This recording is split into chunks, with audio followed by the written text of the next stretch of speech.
हमारा ordering cost तक आप नोट कर लिए होंगे। ठीक है, अब ऑर्डरिंग कॉस्ट के बाद क्या होता है, जब हमने माल को ऑर्डर दे दिया, माल को ऑर्डर दे दिया, ठीक है, अब माल को ऑर्डर दे दिया है तो उसके लिए हमको पैसे भी तो देना पड़ेगा। माल को ऑर्डर दे दिया है तो उसके लिए पैसे भी तो देना पड़ेगा। अब पैसा देखिए, माल आ गया, पैसा दे दिए, गुड्स यानी कि रॉ मटेरियल हमारे पास आ गया, तो रॉ मटेरियल को संभालना भी तो पड़ेगा, उसको कैरी भी तो करना पड़ेगा। यानी कि एक होता है, इसके बाद एक कॉस्ट आती है ऑर्डर दे दिए, ऑर्डर देने के बाद हम हमारे पास जो है रॉ मटेरियल आ गया उसको कैरी भी करना पड़ेगा, है ना, कैरिंग बोल सकते हैं, और स्टॉक होल्डिंग कॉस्ट भी बोल सकते हैं। अब देखो, जो हम गुड्स का ऑर्डर दे दिए है, इस केस में क्या होता है, ध्यान देना एकदम आराम से। इस केस में क्या होता है, पहली बात, अगर हम जो ऑर्डर दिए है उसमें हम लोग क्या किए हैं, मनी को इन्वेस्टमेंट करके रखे हैं। अगर मान लो जो पैसा हम इन्वेस्टमेंट करके रखे हैं वो पैसा हम रॉ मटेरियल में नहीं लगाते, अगर हम वो पैसा रॉ मटेरियल में नहीं लगाते और कहीं पे लगाते तो हमको क्या मिलता, इंटरेस्ट मिलता। क्या मिलता, इंटरेस्ट मिलता। हम क्या कर रहे हैं, हम नॉर्मली यहाँ पे बिजनेस चल रहा है, हमारा क्या चल रहा है, बिजनेस चल रहा है। बिजनेस में क्या होती है, वर्किंग कैपिटल होती है। बिजनेस में क्या होती है, वर्किंग कैपिटल होती है ना। Working capital means debtor, creditor, debtor, cash balance हो, कैश डेटर हो गया, कैश बैलेंस हो गया, है ना। तो जो वर्किंग कैपिटल होती है हमारे पास, तो वो यहाँ पे क्या होती है, ब्लॉक हो जाती है। क्या हो जाती है, ब्लॉक हो जाती है। यानी कि हम जब ऑर्डर दिए थे, ऑर्डर तो दे दिए, उसके लिए पैसा लगा तो क्या हुआ, हमारा जो भी वर्किंग कैपिटल क्या हो गई, ब्लॉक्ड हो गई। यानी कि interest on working capital blocked. ठीक है, तो एक कॉस्ट पहले ये हो जाएगी, एक कॉस्ट कौन सी हो जाएगी, ये हो जाएगी interest on working capital blocked, क्योंकि हमारा पैसा यहाँ पे क्या हो गया, ब्लॉक हो गया। पैसा क्या हो गया, ब्लॉक हो गया, तो उसमें जो इंटरेस्ट है हमारा अब हमको नहीं मिलेगा। तो पहली कॉस्ट कौन सी हो गई, इंटरेस्ट की कॉस्ट हो गई। अब पॉइंट नंबर टू में हम लोग ये आते हैं कि हम माल का ऑर्डर दे दिया, माल हमारे पास आ गया, तो माल आ गया, रॉ मटेरियल आ गया, तो वेयर हाउस में रखना पड़ेगा। वेयर हाउस का रेंट भी तो लगेगा, कितने लगेगा, तो यहाँ पे क्या लगेगा हमारे पास, एक मिनट, हाँ, वेयर हाउस का रेंट भी तो लगेगा, कि नहीं लगेगा, तो वेयर हाउस चार्ज बोल सकते हो, वेयर हाउस रेंट बोल सकते हो। ठीक है, अब वेयर हाउस का रेंट लगा। अब वेयर हाउस में जो रॉ मटेरियल पड़ा हुआ है उसका इंश्योरेंस भी करवाना पड़ेगा। ठीक है, जो स्टोरेज है उसको क्या करवाना पड़ेगा, इंश्योरेंस भी करवाना पड़ेगा, तो उसका भी खर्चा। तो पैसा पेमेंट के उसका खर्चा, माल आ गया वेयर हाउस में उसका खर्चा, वेयर हाउस में माल पड़ा है तो उसमें इंश्योरेंस कराया उसका खर्चा। अब जो स्टोरेज में माल पड़ा हुआ है, तो दिक्कत है कि माल ख़राब भी होता है ना, रॉ मटेरियल क्या होता है, ख़राब भी होता है ना। तो क्या होगा, लॉस ड्यू टू डिटेरियोरेशन। ठीक है, ये भी होगा। ठीक है, किसका, ऑफ मटेरियल। ओके, उसके बाद पॉइंट ई में चलते हैं। अब मटेरियल पड़े पड़े क्या हो सकता है हमारे पास, पुराना हो जाता है। क्या हो जाता है, पुराना हो जाता है। यहाँ पे क्या होता है, ख़राब हो जाता है, यहाँ पे क्या होता है, पुराना हो जाता है, ऑब्सोलेंस हो जाता है। ठीक है, ऑब्सोलेंसेस ऑफ मटेरियल,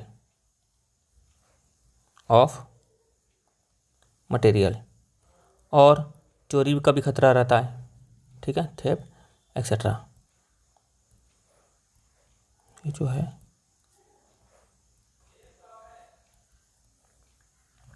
मटेरियल। ठीक है, तो क्या खर्च लगा, समझ में आया आपको, interest working capital blocked, warehouse charges, storage, insurance, loss due to deterioration of material, obsolescence of material. ठीक है, क्लियर हो गया एकदम। पहले पैसा कहाँ पे रुका, इंटरेस्ट का पैसा रुका, इंटरेस्ट का खर्चा। उसके बाद गुड्स आया तो वेयर हाउस का खर्चा, फिर गुड्स आने के बाद इंश्योरेंस का खर्चा। उसके बाद माल का क्या हो सकता है, ख़राब हो सकता है और पुराना हो सकता है। ठीक है, चोरी भी हो सकता है।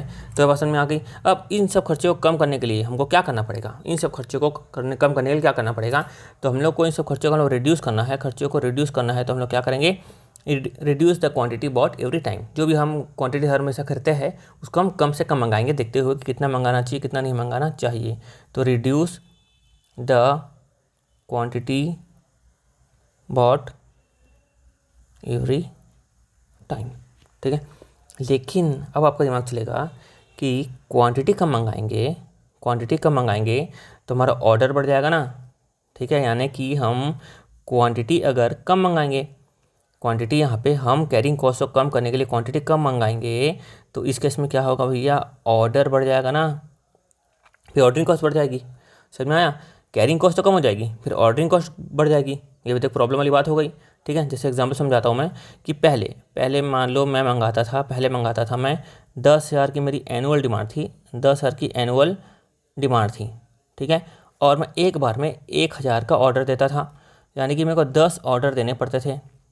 ठीक है, अब मान लो मैं क्या कर लिया हूँ कि जो 10,000 की मेरी एनुअल डिमांड है और अब मैं 500 का ऑर्डर दे रहा हूँ। मैं क्या बोल रहा हूँ, क्वांटिटी कम करने की बात कर रहा हूँ। मैं क्या बोल रहा हूँ, क्वांटिटी कम करने की बात कर रहा हूँ। 1000 था, अब कितना कर दिया, 500।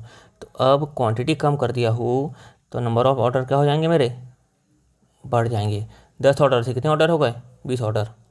क्लियर हुआ, ये तो जैसे सब दिख रहा है ना। ये ऐसा अच्छे से लिख देता हूँ, 1 0 10। ठीक है, 10 ऑर्डर, इसको 10 ऑर्डर। ठीक है, क्लियर हुआ। हाँ, तो इसको आप नोट कर लो। ठीक है, आपको समझ में आ गया होगा, याद भी हो गया होगा। ठीक है, इसको पॉज करो, नोट करो, फिर यहाँ से पॉज करो और नोट करो। तो ठीक है, अब आगे बढ़ते हैं। तो आगे बढ़ने के बाद अब मैं आपको मेन समझाता हूँ EOQ के बारे में। मेन समझाता हूँ मैं EOQ के बारे में। अभी तक आप देख चुके हो कौन कौन से, एक ऑर्डरिंग कॉस्ट देख चुके हो और एक कौन सा देखे थे आप, कैरिंग कॉस्ट देख चुके हो। ठीक है, तो ऑर्डरिंग कॉस्ट के भी अपने फायदे नुकसान है, कैरिंग कॉस्ट के भी अपने फायदे नुकसान है। अगर आप ज़्यादा ऑर्डर करोगे तो ज़्यादा ऑर्डरिंग कॉस्ट लगेगी। ठीक है, और ज़्यादा अगर गुड्स मंगाओगे तो ज़्यादा आपको कैरिंग कॉस्ट लगेगी। तो इसलिए कितनी ऑर्डर क्वांटिटी मंगाए, प्रॉब्लम हमेशा ये रहती है। तो इस प्रॉब्लम के सॉल्यूशन के लिए हमारे पास क्या आया, EOQ आया है, जिसकी डेफिनेशन को पढ़ा के एकदम याद हो गई है। तो इसका डेफिनेशन क्या है, the size of an order for which total of ordering and carrying cost are minimum. लिखवा देता हूँ आपको, the size of an order. ठीक है, the size of an order for which total of ordering and carrying cost are minimum. The size of an order for which total of ordering and carrying cost are minimum. यानी कि हमको इतनी quantity का order देना है, यानी हमको इतनी क्वांटिटी का ऑर्डर देना है जिससे कि ordering cost and carrying cost क्या हो, कम से कम हो। ठीक है, तो इसीलिए इसको बोलते हैं, क्या बोलते हैं, इकोनॉमिकल, EOQ यानी इकोनॉमिकल ऑर्डर क्वांटिटी। इसलिए हम लोग क्या बोलते हैं, EOQ, इकोनॉमिकल ऑर्डर क्वांटिटी। इतनी ऑर्डर क्वांटिटी हो जो कि क्या हो, इकोनॉमिकल हो। इसका फुल फॉर्म क्या है, इकोनॉमिक ऑर्डर क्वांटिटी। तो इतनी क्वांटिटी को हम ऑर्डर दे, इतनी क्वांटिटी का हम लोग ऑर्डर दे जिसमें खर्चा कम से कम आए, जो क्या हो, हमारे लिए इकोनॉमिक हो। ठीक है, क्लियर हुआ। अब कैसे साइज़ क्या होगी क्या नहीं होगी, उसके लिए फार्मूला है, डोंट वरी। ठीक है, फार्मूला को हम लोग नॉर्मली बहुत इन डेप्थ समझते हैं, पर कोई मतलब भी नहीं रहता उतना समझने का। तो आपको डायरेक्ट फार्मूला लिखवाता हूँ और फार्मूले के अंदर की चीज़ें आपको अच्छे से समझाता हूँ, जिससे आपका किसी भी क्वेश्चन में कोई भी प्रॉब्लम ना आए। ठीक है, तो लिखिए फार्मूला। हमको निकालना है, मान लो computation of EOQ, computation of EOQ, economic order quantity computation करना है। तो फार्मूला को निकाला था, मालूम है, विल्सन्स निकाला था। कौन निकाला था, विल्सन्स। इसको इसमें बोलते हैं हम लोग विल्सन्स फार्मूला। एग्जाम में आके विल्सन्स फार्मूला से आपको निकालना है क्वांटिटी, तो ध्यान रखना। ठीक है, तो इसका फार्मूला क्या है, EOQ का फार्मूला क्या है, 2 × AOC, 2 × AOC, 2 है फार्मूले में। अब A मतलब क्या होता है, O मतलब क्या होता है, आपको मैं अभी समझाता हूँ। A मीन्स क्या होता है, एनुअल रिक्वायरमेंट या फिर डिमांड ऑफ, इसको मेरे को अलग लिखना पड़ेगा, इसको छोटा लिखना पड़ेगा ताकि आपको अच्छे से समझा पाओ। कुछ समझाना है आपको यहाँ पे। तो A = एनुअल रिक्वायरमेंट या फिर डिमांड ऑफ रॉ मटेरियल। ठीक है, पहली बात तो यहाँ पे इंपॉर्टेंट वर्ड देखते जाओ, क्या लिखा हुआ है, एनुअल। अगर क्वेश्चन में आपको रॉ मटेरियल मंथली लिखा हो, अगर आपको क्वेश्चन में रॉ मटेरियल क्या लिखा हो, मंथली लिखा हो, तो मंथली लिखा हो तो हम लोग क्या करेंगे, उसको 12 से डिवाइड कर देंगे। मंथली को कर देंगे 12 से डिवाइड कर देंगे तो क्या आ जाएगा, एनुअल आ जाएगा। पहली बात तो ये हो गई। दूसरी बात, अगर आपको डेली दिया हो तो 360 या 365 जो भी नंबर ऑफ डेज होंगे क्वेश्चन में दिया हुआ रहेगा उसके अकॉर्डिंगली मल्टीप्लाई कर देंगे। तीसरा, क्वार्टरली अगर दिया हो तो 4 से मल्टीप्लाई कर देंगे। ठीक है, ये कोई बड़ी बात नहीं है, लेकिन एग्जाम में क्या करते हैं, जल्दी में बच्चा गलती कर देता है, क्वेश्चन में थोड़ा सा हल्का सा ऐसे घुमा देता है कि बच्चा मिस्टेक कर देता है। ठीक है, तो आपको यहाँ पे ध्यान रखना है, मंथली को 12 से, डेली को 360 या 365 से, क्वार्टरली को 4 से। अब रिक्वायरमेंट यानी क्या होता है बच्चों, यहाँ पे रिक्वायरमेंट का मतलब होता है यहाँ पे परचेस। क्या होता है, परचेस। अगर क्वेश्चन में आपको नॉर्मली दिया रहेगा कि कंजम्पशन ऑफ रॉ मटेरियल है ना, तो आप परचेस मान के चल सकते हो। लेकिन अगर आपको क्वेश्चन में लंबी चौड़ी डिटेल दी हुई है, लाइक आपको कंजम्पशन भी दिया हुआ है, ठीक है, नॉर्मली क्वेश्चन कंजम्पशन दिया रहेगा तो परचेस मान के आप सॉल्व कर लेना। लेकिन अगर आपको कंजम्पशन दिया हुआ है, क्लोजिंग स्टॉक भी दिया हुआ है, ओपनिंग स्टॉक भी दिया हुआ है, तो इस केस में आप consumption plus closing stock minus opening stock को करेंगे तो हमारे सामने क्या आ जाएगा, परचेस आ जाएगा।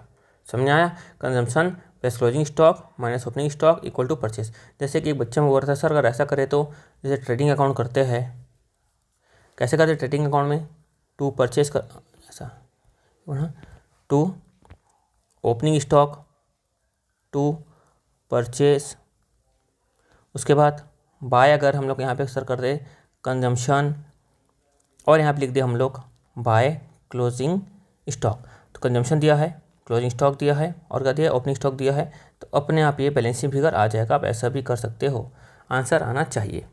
क्लियर हुआ, आंसर आना चाहिए। यहाँ तक मेरे हिसाब से आपका अच्छे से क्लियर हो चुका होगा। ठीक, तो हम लोग आगे चलते हैं। यहाँ पर आपका हो चुका है। अब ये तीसरा पॉइंट देखते हैं हम लोग, पे नहीं रही, रॉ मटेरियल। यानी कि रॉ मटेरियल क्वेश्चन में, अगर क्वेश्चन हमको फिनिश गुड्स के फॉर्म में दिया हो तो उसको क्या करना है, हम लोग को कन्वर्ट करना है इनटू रॉ मटेरियल में। जैसे कि मैं शर्ट वाला एग्जांपल आपको दिया था ना, शर्ट वाला एग्जांपल जो आपको दिया था, ये आपको जो क्वेश्चन था यहाँ पर मैं पेन का कलर चेंज कर देता हूँ, मान लो कर देता हूँ नीला कलर। ये आपको 80,000 शर्ट क्वेश्चन में दिया हुआ है ना, क्वेश्चन में दिया हुआ है 2 मीटर लगता है एक शर्ट में। तो अब रॉ मटेरियल में कैसे कन्वर्ट किए थे हम लोग, 80,000 इंटू 2 किए थे तो 1,60,000 रॉ मटेरियल आया था। सेम टू सेम मैसेज करना है, एकदम आसान सा काम है ना। Finish goods convert into raw material. ठीक है, क्लियर हुआ। इसको आप, चलो मैं उस पर लिखवा देता फिर नोट कर लेना।